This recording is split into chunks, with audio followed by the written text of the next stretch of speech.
Hey guys, Happy New Year. It is 2020, January, and I've had the day off today playing with my audio system, and I've got a little video I wanted to make for you guys for the new year. And this is some experimentation I've been doing. So as you can see here, this is not my usual McIntosh MVP 861. This is a Meridian 506. This is from 1998. I basically brought it home because I needed something to use while the McIntosh was getting repaired. I didn't want to be without any music. So what actually started this is I had well, heck, you guys have seen it from my other videos. Come in here and show you. My Blu-ray player, my $2,000 Pioneer Elite, the BDP 88FD. Sorry for the dark quality here. But this is in my computer system, and I plugged it in via the analog inputs, the single-ended. I couldn't use, well, actually, I take it back. I used the balanced on this, and it just really didn't sound good at all. So I was kind of frustrated, and that's what made me want to borrow the Meridian. By the way, quick stop here. For those of you guys who watch anime, my niece got me this for Christmas. It's a Statue of Darkness from the Konosuba anime, one of my favorite animes. She's sweet. But anyway, so I was really disappointed in that Pioneer, and I thought, man, that thing is ESS Saber DAC, and it should be doing a great job. So I asked Bobby over at the store when he was repairing this for me if he could let me borrow this, and he did. So with that being said, I was going to label this video, "Can a old DAC keep up with a new DAC, or an old CD player keep up with a new one?" And I ended up kind of going down the rabbit hole with this and opened up a whole Pandora's box. So let me explain what happened. So the Pioneer sounded terrible. So I plugged this in with the analog inputs because this does not have balanced. And it sounded nice. It reminded me of the old Riga Planet. Very warm, smooth. The vocals were very fleshed out, very weighty presentation, a lot of bass. And I listened to that for a couple days, and I'm like, okay, I'll just do a review on this and play a sample of it. But out of my curiosity, my McIntosh over here, when I got her, this has a built-in DAC. It's based on a Burr Brown, the upsampling Burr Brown that did 32-bit 192. I've never been a fan of that, really. I've never used an outboard DAC. I've just always used, something that does 1644. But I said, what the hell? Let me just go ahead and plug it in and try it as a transport. And I actually didn't like it. I like the sound. I used the coax out using an AudioQuest VDM3. You guys can see it right there.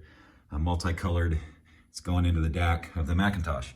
So I turned it off, and I kept listening through the analog, still ready to do a review on just the analog out. So it was really bugging the hell out of me. I'm like, the quality that this should be presenting, it should sound better than my McIntosh MVP 861. That's got a Burr Brown DAC. It's from 2006. How can this not sound better? So I started doing some research on the DAC and saw that the Burr Brown reclocks the signal, puts it to 32-192, and just couldn't believe that it didn't sound as good as this old Meridian from 1998. So what I did is I put it on repeat, the Meridian on repeat, for 4 days. Now, when I first got the Mac, I did run it for 24 hours in the DAC. It sounded terrible. About 6 months later, tried it one more time, sounded terrible. But this time I said, let me put this sucker on for at least 100 hours, 150 hours, get it cooked in. When I came back, I was absolutely blown away. Now, when I switched from the Meridian analog to the McIntosh DAC, the McIntosh smoked it. So much so that I actually got really used to listening to it the past 3 days, and I adjusted the still points underneath the Meridian to where I just got that very sweet, natural, live sound with not being too analytical. Everything just really came into focus. So I did move the still points from where the McIntosh was and adjusted it to the Meridian because it's a much smaller, as you can see, it's a much smaller transport. The McIntosh went clear out to the ends here. So, the last question, well, damn, what happens when I get my McIntosh CD player back? Is that going to have, I obviously know now that the DAC in this does sound better than my McIntosh and this, But what if I use the coaxial out of the McIntosh and use it as a transport now? How will that sound compared to the Meridian?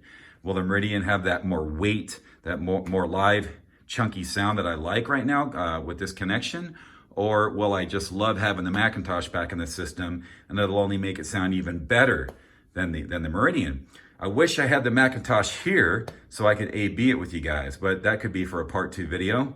But anyway, so in a nutshell, does a Meridian CD player beat a Pioneer, $2,000 Pioneer Elite balanced output ESS Saber DAC?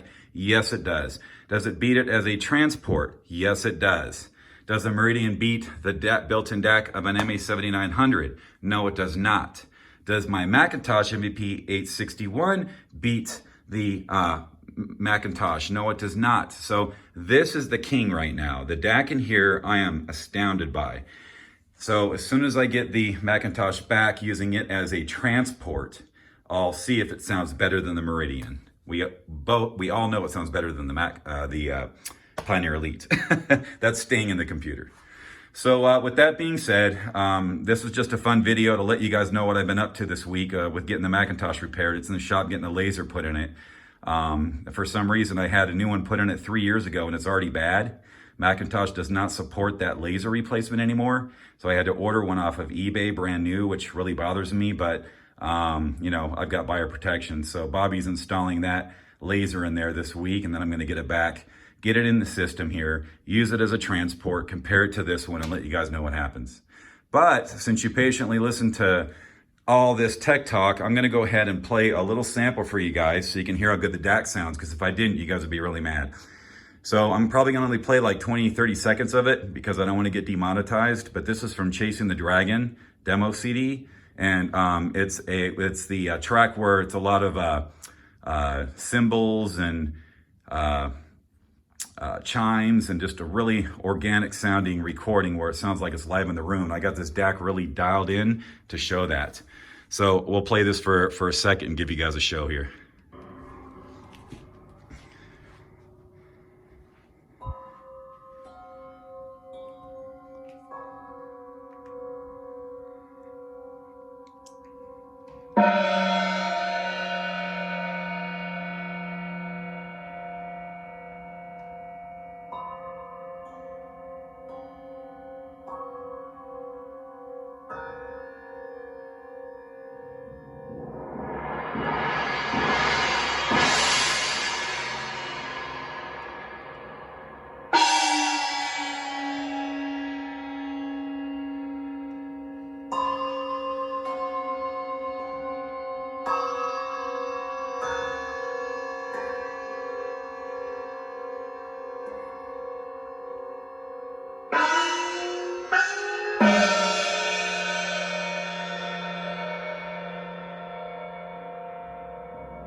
Isn't that crazy?